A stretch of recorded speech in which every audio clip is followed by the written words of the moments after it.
नमस्कार विद्यार्थी मित्रांनो, स्वागत आहे तुम्हा सर्वांचं महा एक्झाम पॉइंट एज्युकेशनल यूट्यूब चॅनलमध्ये।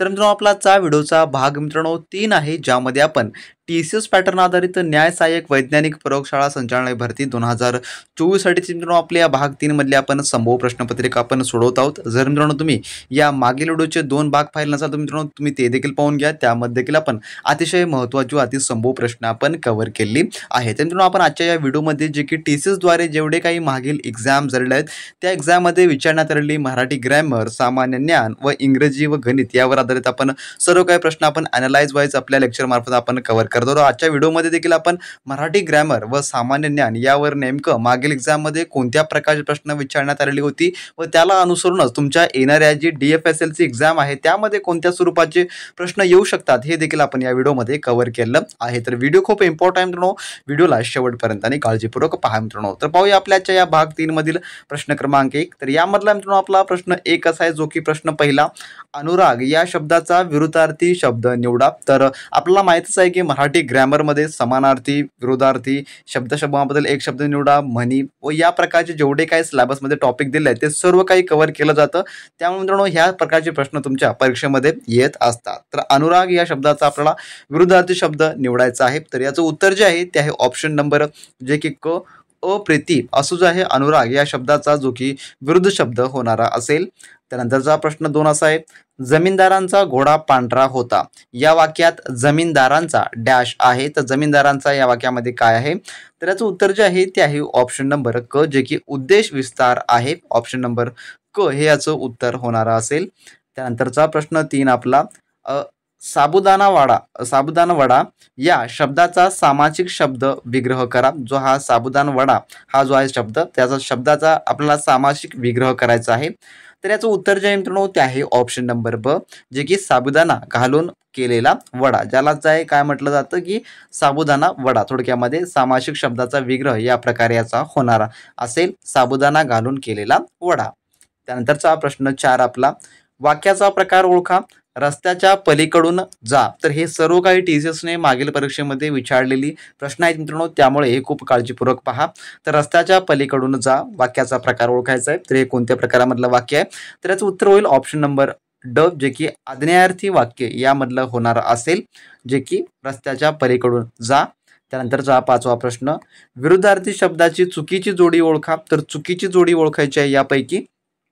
तर याचं उत्तर जे आहे ते आहे ऑप्शन नंबर ब, जे की प्रगमनशील विरुद्ध आदरणीय हे जे आहे जे की चुकीची जोडी आहे। त्यानंतरचा आपला 6वा प्रश्न पुढीलपैकी विराग या शब्दाचा समानार्थी शब्द ओळखा। तर विराग या शब्दाचा समानार्थी, तर याचं उत्तर जे आहे ते आहे ऑप्शन नंबर क, जे की विरक्ती असं जे आहे विराग या शब्दाचा समानार्थी शब्द होणारा असेल। तर परीक्षेमध्ये तुम्हाला 2 समानार्थी आणि 2 विरुद्धार्थी हे फिक्स विचारलं जातं मित्रांनो 8 मार्कांसाठी, त्यामुळे हे तुम्हाला न चुकता जे की अचूकपणे निवडायचं असतं।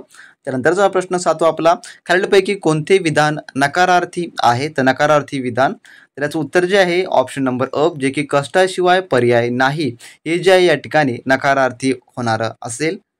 त्यानंतरचा पुढील प्रश्न जो की आपला 8वा प्रश्न आहे, दादोबा पांडुरंग तर्खडकर यांनी कोणत्या साली मुंबईमध्ये परमहंस सभेची स्थापना केली? तर याचं उत्तर आहे ऑप्शन नंबर ड, जे की 1848 साली जे आहे जे की दादोबा पांडुरंग तर्खडकर यांनी जे की मुंबईमध्ये परमहंस सभेची स्थापना केली। परीक्षेत तुम्हाला असा देखील प्रश्न येऊ शकतो की 1848 साली दादोबा पांडुरंग तर्खडे यांनी परमहंस सभेची स्थापना कुठे केली? तर याचं उत्तर होतं मुंबई असं होत असे। त्यानंतरचा प्रश्न 9वा आपला, खालीलपैकी कोणता वायू हा प्रदूषणाचा स्रोत हा मानव निर्मित आहे? तर याचं उत्तर जे आहे ते आहे ऑप्शन नंबर ब, जे की शेतकी कचऱ्याचे ज्वलन हे जे आहे एक मानवनिर्मित वायू प्रदूषण आहे। त्यानंतरचा प्रश्न 10वा आपला, वाकाटक राजवंशाची स्थापना कोणी केली? तर याचं उत्तर जे आहे ते आहे ऑप्शन नंबर जे की ब, विंध्यशक्ती या राजाने जे आहे वाकाटक राजवंशाची स्थापना केलेली आहे। तसे मित्रांनो तुम्हाला TCS पॅटर्न आधारित DFSL एक्झामसाठी मित्रांनो परिपूर्ण टेस्ट सिरीज किंवा मित्रांनो नोट्स हवे असतील किंवा टेक्निकल क्वेश्चन बँक हवा असेल तर मित्रांनो तुम्ही लगेच आपल्या व्हॉट्सअप सर्च मित्रांनो कॉन्टॅक्ट करून ते सर्व काही मिळवून घ्या, ज्यामध्ये आपण 10 एक्सपेक्टेड क्वेश्चनचे टेस्ट व ऑल सब्जेक्टचे नोट्स व त्यासोबतच तुमच्या टेक्निकल पोस्टनुसार आपण टेक्निकल क्वेश्चन बँक देखील आपण मित्रांनो त्या ठिकाणी रेडी केलेला आहे। आहे जो की तुमचा परिपूर्ण A to Z हा अभ्यासक्रम मित्रांनो कव्हर करून घेणार असेल. तर मित्रांनो तुम्ही याचं जर वाचन केलास, याचा जर अभ्यास केला तर तुम्हाला कोणत्याही मार्केटमधलं बुक्स वाचण्याची गरज नाही मित्रांनो, किंवा कोणतेही तुम्हाला नोट्स रेफर करण्याची गरज पडणार नाही. A to Z अभ्यासक्रम हा तुमचा याद्वारे कंप्लीट होणारा असेल मित्रांनो. आणि यामधलं तुमच्या परीक्षेमध्ये देखील बहुतांशी प्रमाणामध्ये विचारलं जाऊ शकतं. त्यामुळे ते खूप अतिशय महत्त्वाचं आहे मित्रांनो तुमच्या येणाऱ्या DFSL एक्झामच्या दृष्टिकोनातून. त्यामुळे नक्की आपल्या व्हॉट्सअप चॅनलशी कॉन्टॅक्ट करा. डिस्क्रिप्शन बॉक्समध्ये ऑफिशियली लिंक उपलब्ध आहे. तुम्ही त्यांच्याशी कॉन्टॅक्ट करून ते सर्व काही अवघ्या 5 मिनिटांमध्ये तुम्ही सॉफ्ट कॉपीच्या माध्यमातून मिळवू शकता. त्यानंतर पाहूया आपला प्रश्न क्रमांक 11 आपला. राणी की वाव हे जागतिक वारसा स्थळ खालीलपैकी कोणत्या राज्यात आहे? तर याचं उत्तर जे आहे ते आहे ऑप्शन नंबर अ, जे की गुजरात या राज्यामध्ये आहे. आणि हा देखील प्रश्न, हे सर्व काही प्रश्न TCS द्वारेच विचारले गेलेले आहेत आणि याला अनुसरूनच आपले एक्सपेक्टेड क्वेश्चनचे टेस्ट त्यामध्ये आपण नमूद केलेलं आहे. त्यानंतरचा प्रश्न 12वा. Jawaharlal Nehru National Urban Renewal Mission JNNURM कोणत्या साली सुरू करण्यात आले? तर याचं उत्तर जे आहे प्रश्न 12व्याचं ते आहे ऑप्शन नंबर अ, जे की 2005 साली सुरू करण्यात आले. त्यानंतरचा 13वा प्रश्न आपला. भारत सरकारने दिल्ली उच्च न्यायालयाचे न्यायाधीश म्हणून कोणाची UAPA न्यायाधिकरणाचे पीठासीन अधिकारी म्हणून नियुक्ती केली? तर याचं उत्तर आहे ऑप्शन नंबर ड, जे की दिनेश कुमार शर्मा यांची. त्यानंतरचा 14वा प्रश्न. आंतरराष्ट्रीय बालिका दिन हा कधी असतो किंवा कधी साजरा केला जातो? तर याचं उत्तर आहे ऑप्शन नंबर 2, जे की 11 ऑक्टोबर रोजी हा साजरा केला जातो बालिका दिन. त्यानंतरचा 15वा प्रश्न.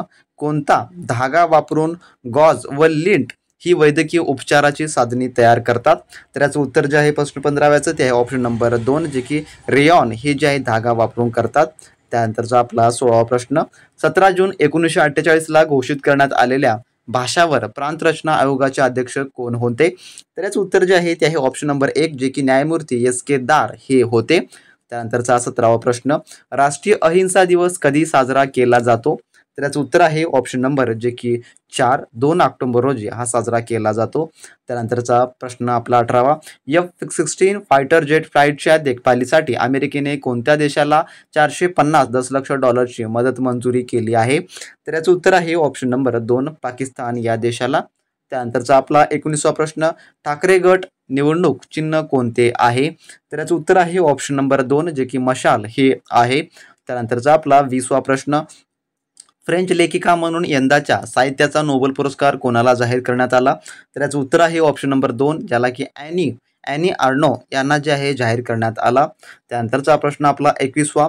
संपूर्ण भारतात 68वा राष्ट्रीय वन्यजीव सप्ताह कोणत्या कालावधीत साजरा केला जात आहे किंवा केला गेला? तर याचं उत्तर आहे ऑप्शन नंबर 1, जे की 2 ते 8 ऑक्टोबर या दरम्यान. त्यानंतरचा 22वा प्रश्न. 2001 मध्ये विदेशी पर्यटकांसाठी महाराष्ट्रासोबत आणखी कोणत्या राज्याचा समावेश आहे? तर याचं उत्तर आहे ऑप्शन नंबर 4, तामिळनाडू या राज्याचा यामध्ये समावेश आहे.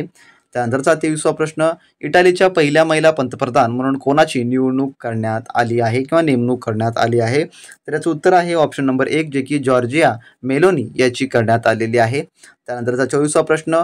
फॉर्च्यून इंडिया रिच लिस्ट 2022 मध्ये भारतातील सर्वात श्रीमंत व्यक्ती कोण बनली आहे? तर याचं उत्तर आहे ऑप्शन नंबर 2, जे की गौतम अडानी. त्यानंतरचा प्रश्न आपला 25वा. जगातील सर्वात मोठे जंगल सफारी पार्क कोठे विकसित केले जाणार आहे? तर याचं उत्तर आहे ऑप्शन नंबर 4, हरियाणा या राज्यामध्ये, जे की जगातील सर्वात मोठे जंगल सफारी पार्क जे की विकसित केले जाणारे आहे. तर मित्रांनो असे हे आपल्या आजच्या व्हिडिओमधले टॉप 25 क्वेश्चन होते जे की आपण कव्हर केलेले आहेत DFSL एक्झाम दृष्टिकोनातून. तर या प्रकारचे प्रश्न आता इथून रेग्युलरली येणारे असतील, त्यामुळे आपल्या चॅनलला सबस्क्राईब करून ठेवा. आणि ज्या विद्यार्थ्यांनी अजूनही आपले एक्सपेक्टेड क्वेश्चनचे टेस्ट किंवा नोट्स किंवा टेक्निकल क्वेश्चन बँक मिळवणार नसेल तर लगेच आपल्या व्हॉट्सअप चॅनलशी कॉन्टॅक्ट करून ते सर्व काही मिळवून घ्या. परीक्षा दृष्टिकोनातून अतिशय महत्त्वाचं, अतिसंभव आपण सर्व काही त्यामध्ये आपण कव्हर केलेलं आहे आणि सर्व काही ते अतिशय महत्त्वाचं आहे. मित्रांनो तर भेटूया आपण व्हिडिओच्या नेक्स्ट पार्टमध्ये नवीन प्रश्नांसोबत, नवीन अपडेटसोबत. तोपर्यंत मित्रांनो बी प्रॅक्टिस क्रॅक एक्झाम.